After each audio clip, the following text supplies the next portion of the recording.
Hello hi అండి. ఇవాళ ఈ వీడియోలో ఈపీఎఫ్ ఖాతాదారులకి ఒక గుడ్ న్యూస్ చెప్పబోతున్నాను. మనకి ఒక కొత్త సంవత్సరం 2024లో ఇదే మొదటి గుడ్ న్యూస్ అని చెప్పేసి అనుకోవాలి. ఓకేనా? ఈపీఎఫ్ ఖాతాదారులందరికీ ఇది ఒక గుడ్ న్యూస్ అండి.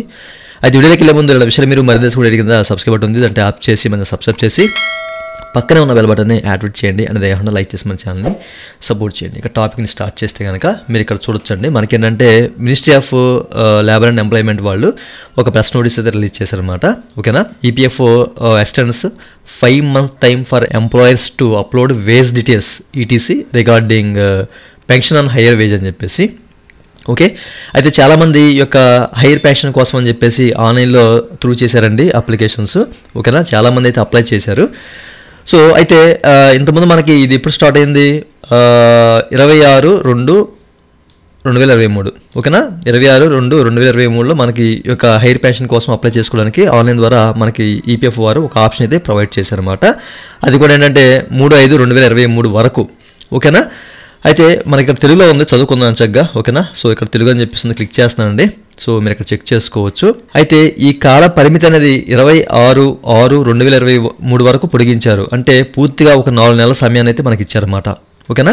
సో ఎప్పటి నుంచి 26/2/2023 నుంచి 26/6/2023 వరకు ఒక 4 నెలల టైం అయితే ఈ దరఖాస్తులు ఈ ఆన్లైన్లో పెన్షన్దారులు హైయర్ పెన్షన్ కోసం అప్లై చేసుకునే అవకాశం అయితే ఈపీఎఫ్ కల్పించిందనమాట. అయితే ఇప్పటికీ చాలేదు. ఓకేనా? ఇప్పటికీ చాలామంది ఏంటంటే చాలా కన్ఫ్యూజ్తో, అంటే ఎట్లా పెట్టాలి, ఎలా పెట్టాలి, ఏంటి, అట్లాగే వాళ్ళకి కొన్ని డాక్యుమెంట్స్ అనేవి దొరక్క ఎట్లా చాలామంది ఇబ్బంది పడుతున్నారు అన్న ఉద్దేశంతో మరొక 15 రోజులు ఇచ్చారు టైం. ఓకేనా? సో అది కూడా ఇప్పుడు 11/7/2023 వరకు టైం అయితే ఇచ్చారన్నమాట. ఓకే, సో అప్పటికి ఏంటంటే 17.49 లక్షల దరఖాస్తులు స్వీకరించబడ్డాయి అన్నమాట. ఓకేనా? 17.49 లక్షల దరఖాస్తులు స్వీకరించబడ్డాయి. ఓకే, ఇదంతా అయిపోయింది. ఇప్పుడు వీళ్ళకి సంబంధించిన వేజ్ డీటెయిల్స్ అనేవి ఎంప్లాయర్స్ ఎవరైతే యజమానులు ఉన్నారో వాళ్ళు ఆన్లైన్ ద్వారా అప్లోడ్ చేయాల్సిన అవసరం అయితే ఉంది. ఓకేనా? సో మీరు ఇక్కడ చెక్ చేసుకోవచ్చు. సో వీళ్ళకి ఏంటంటే 30/9/2023 లోపు గడువు ఇచ్చారన్నమాట. అంటే వీళ్ళు ఆన్లైన్లో వీళ్ళకి సంబంధించిన వేజ్ డీటెయిల్స్ అన్ని కూడా సబ్మిట్ చేయడానికి 30/9/2023 లోపు టైం అయితే ఇచ్చారు. ఓకేనా? సో ఈ టైం కూడా వాళ్ళు చాలా ఒక 3 నెలలు పొడిగించారు. లాస్ట్ టైం మనం చెప్పుకున్నాం. ఓకేనా? 31/12/2023 అంటే లాస్ట్ ఇయర్ 31st వరకు టైం ఇచ్చారు. 31/12/2023 వరకు టైం అయితే ఇచ్చారన్నమాట. సో అప్పటి వరకు చాలామంది అప్లికేషన్స్ వీళ్ళ సంబంధించిన వేజ్ డీటెయిల్స్ అనేవి అప్లోడ్ చేశారు. అయినప్పటికీ ఇంకా ఉన్నాయి పెండింగ్లో ఉన్నాయి. ఎన్ని 3.6 లక్షల కంటే ఎక్కువ దరఖాస్తులు ఇంకా పెండింగ్లో ఉన్నాయని చెప్పేసి అయితే చెప్తున్నారు. అయితే మళ్ళీ దీని మీద వీళ్ళు అంటే పెంచాలని చెప్పేసి ఒక రిక్వెస్ట్ అనేది పంపిస్తే మనకి ఈపీఎఫ్ఓ చైర్మన్ ఏంటంటే ఓకేనా సిబిటి ఈపీఎఫ్ఓ చైర్మన్ గారు దీన్ని పరిశీలించి ఆమోదించడం జరిగిందనమాట. ఎప్పటి వరకు ఇక్కడ చెక్ చేసుకోవచ్చు. 31 మే 2024.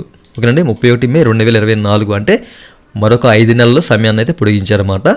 ఎంప్లాయర్స్ ఎవరైతే ఉన్నారో యజమానులు వీళ్ళకి సంబంధించిన అంటే పెన్షనర్దారులకు సంబంధించిన యొక్క దరఖాస్తులన్నీ కూడా అంటే వీళ్ళకి సంబంధించిన వేజ్ డీటెయిల్స్ అన్నీ కూడా ఆన్లైన్లో అప్లోడ్ చేసుకుంటాకి 31 మే 2024. ఓకేనండి? 31 మే 2024 వరకు టైం అయితే ఇచ్చారు. నిజంగా ఇది ఈపీఎఫ్ ఖాతాదారులకి ఒక గుడ్ న్యూస్ అని చెప్పేసి అనుకోవాలి. ఇప్పటివరకు 3.6 లక్షల కంటే ఎక్కువ ఇంకా దరఖాస్తు అంటే ఈ ప్రాసెస్ చేయాల్సిన అవసరం అయితే ఉందన్నమాట. ఇవన్నీ పెండింగ్లో ఉన్నాయండి. ఈ యొక్క జాయింట్ ఆప్షన్ సంబంధించిన పత్రాలన్నీ కూడా వీళ్ళకి సంబంధించిన వేజ్ డీటెయిల్స్ ఎవరైతే పెన్షన్దారులు ఉన్నారో వాళ్ళకి సంబంధించిన వేజ్ డీటెయిల్స్ అన్నీ కూడా సబ్మిట్ చేయాల్సిన అవసరం అయితే ఉంది ఆన్లైన్ ద్వారా. సో మరి వీళ్ళైతే టైం ఇచ్చారు. ఈ 5 నెలల సమయంలో ఇంకా వీళ్ళు సంబంధించిన డీటెయిల్స్ అనేవి అప్లోడ్ చేస్తారా లేదా అనేది చూడాలి. ఓకేనా? మేబీ అయిపోవచ్చు. ఇంకా మరి ఆ తర్వాత ఇంకా మనకి డేట్ పొడిగిస్తారా లేదనే విషయం కూడా తెలియదు. ఓకేనా? 5 నెలల సమయం ఇచ్చారు. సో సరిపోతుందని చెప్పేసి అనుకుంటున్నాను. సో చూద్దాం. ఓకే, సో ఈపీఎఫ్ ఖాతాదారులకి 2024లో ఇదొక మొదటి గుడ్ న్యూస్ అని చెప్పేసి అనుకోవాలి.